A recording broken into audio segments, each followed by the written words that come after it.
आगे देखो, कहता है कि for a given reaction of a first order it takes 20 minute for the concentration to drop from 1 to 0.6।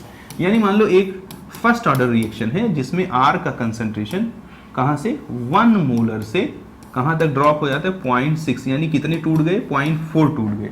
यानी कि 0.4 टूटने के लिए कितना लगता है, इसको लगता है टाइम 20 मिनट लगता है।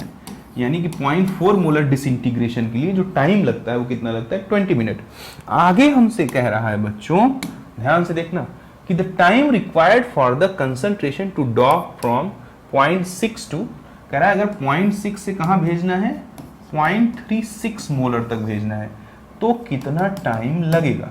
अब जरा गौर पूर्वक देखना, इसको सॉल्व मैं कैसे करूंगा। देखो मैं इसकी बैंड बजा दूंगा, यहाँ कितना टूटा तो जो डिकम्पोज्ड अमाउंट है सब्सट्रैक्ट कर दोगे तो आ जाएगा 0.24 टूटा। अगर गौर पूर्वक देखो तो 0.6 का 40% कितना होता है, ये कट जाएगा 6 चौक 24 डिवाइड बाई 10 0.24 होता है।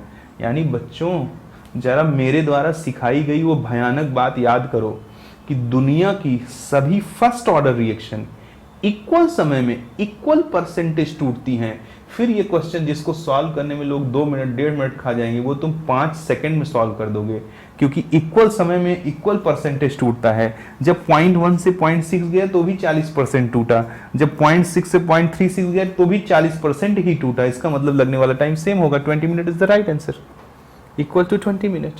अब इसको एक नॉर्मल बच्चा कैसे सॉल्व करता है देखो, इसलिए देखो अच्छे हाथों में रहना सबको बहुत जरूरी है। देखो नॉर्मल बच्चा इसको ऐसे सॉल्व करता है भाई कि वो सबसे पहले K T equals to 2.303 log R0 upon RT लगाता है, फिर वो पूरा एकदम बवाल मचा देगा। टी कितना दिया 32, कितने के लिए 2.303 लॉग R0 कितना है 1, RT कितना है 0.6, इसके लिए इक्वेशन नंबर 1 बन गया। यहाँ से K निकल गया 2.303 अपॉन 32, देखो कितना अंड बंड कैलकुलेशन आने लगा, log 10 अपॉन 6 कर दो, इक्वेशन नंबर 1 हो गया। चलो फिर वो दूसरे के लिए लगाएगा KT is equals to 2.303 log R0 कितना है 0.6 और RT कितना है 0.36। फिर यहाँ से K की वैल्यू डालेगा, K की वैल्यू डाल देगा तो क्या आ जाएगा जरा देखो, K की वैल्यू उठा के इसमें डालो तो 2.303 अपॉन 32 log 10/6 ये इंटू टी, ये किसके बराबर आ जाएगा 2.303 log ये 6 है और नीचे 34 है, यानी कि 6 अपॉन 3.4, ये इससे कट गया।